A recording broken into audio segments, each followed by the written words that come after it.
Hello friends, आज की कहानी है भाग्य और राजा।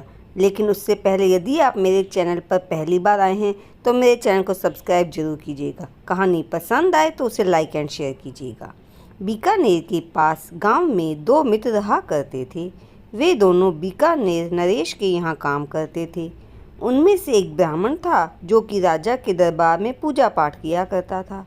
राजा को उसकी आवश्यकता यदा कदा उत्सव, त्योहार या श्राद्ध, जन्म, मरण आदि में ही होती थी। दूसरा मित्र नाई था। नाई की आवश्यकता राजमहल में प्रतिदिन ही पड़ती रहती थी, क्योंकि राजमहल में किसी न किसी के बाल आदि प्रतिदिन ही कटते रहते थे। इसके बाद भी राज्य की ओर से दोनों को समान आय की प्राप्ति होती थी। राजा के अधिक करीब होने के कारण नाई राजा का कुछ मुँह लगा भी अधिक था। एक दिन ब्राह्मण और नाई में बहस हो गई। ब्राह्मण कह रहा था कि मनुष्य अपने भाग्य का खाता है। वैसे तुम राजा के यहाँ काम करते हैं, किंतु देने वाला तो हमारा भाग्य ही है। इसके विपरीत नाई कह रहा था कि भाग्य कुछ नहीं होता। अगर राजा हमें काम से निकाल दे तो हम दर दर की ठोकरें खाते फिरेंगे। उनकी बहस बढ़ती गई। कोई भी एक दूसरे की बात मानने को तैयार नहीं था। उनकी बहस ने झगड़े का रूप ले लिया। उधर से राजा की गश्ती से पहरेदार जा रहे थे। उन्होंने जब दोनों को झगड़ा करते देखा तो वे इन दोनों को पकड़कर राजा के पास ले गए।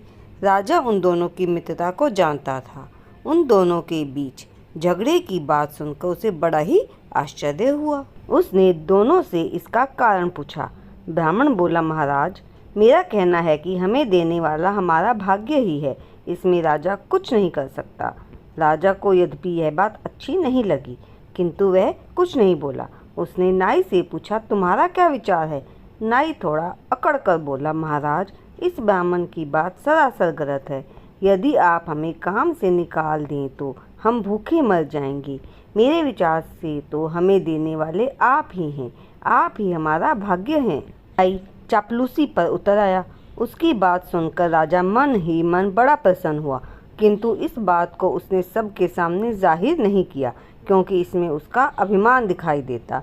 यद्यपि राजा को नाई की बात ही पसंद आई थी, किंतु अपनी व्यक्तिगत राय के आधार पर तो राजा कोई फैसला नहीं कर सकता।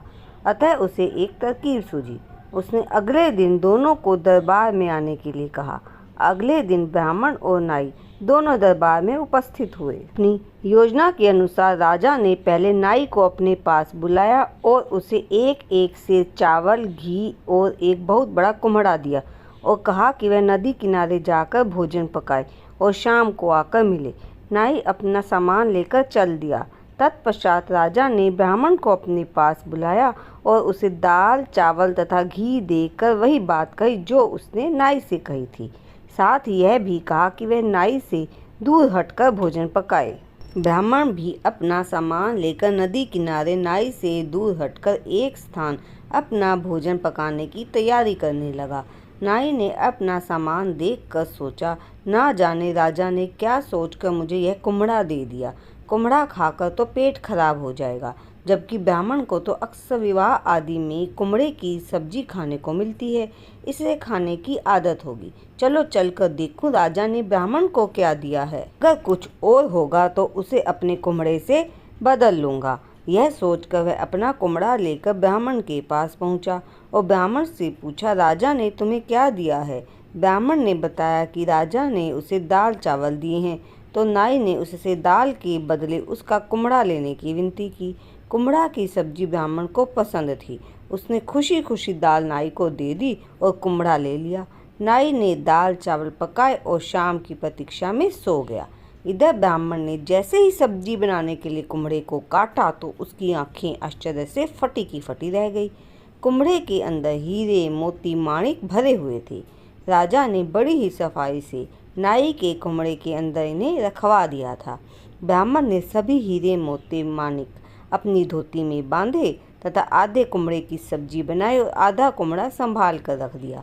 शाम को दोनों दरबार में पहुँचे तो सबसे पहले राजा ने नाई से पूछा, आज तुमने खाने में क्या खाया? नाई घबरा गया। उसने सोचा कि राजा को पता चल गया है कि उसने ब्राह्मण से कुम्हड़े के बदले में दाल ले ली थी। अतः भलाई इसी में है कि राजा को सब कुछ सच सच बता दिया जाए। उसने बता दिया कि कुम्हड़ा खाकर उसके पेट में दर्द हो जाता है, अतः उसने ब्राह्मण से इसके बदले में दाल ले ली थी। राजा की प्रश्नवाचक निगाहें ब्राह्मण की ओर ठहर गई। ब्राह्मण ने सारे हीरे मोती और आधा कुम्हड़ा राजा के आगे रख दिया। राजा अपनी हार मानते हुए बोला, तुम ठीक कहते हो ब्राह्मण देवता, भाग्य के आगे किसी का बस नहीं चलता। यह हीरे मोती तुम्हारे भाग्य में थी, अतः मेरे द्वारा नाई को देने के बाद भी यह तुम्हारे पास चले गए, अतः तुम जीत गए। इसके पश्चात राजा ने वह सारे हीरे मोती ब्राह्मण को दे दिए। नाई को भी सच्चाई का पता चल गया था, अतः दोनों खुशी खुशी वहां से विदा हो गए।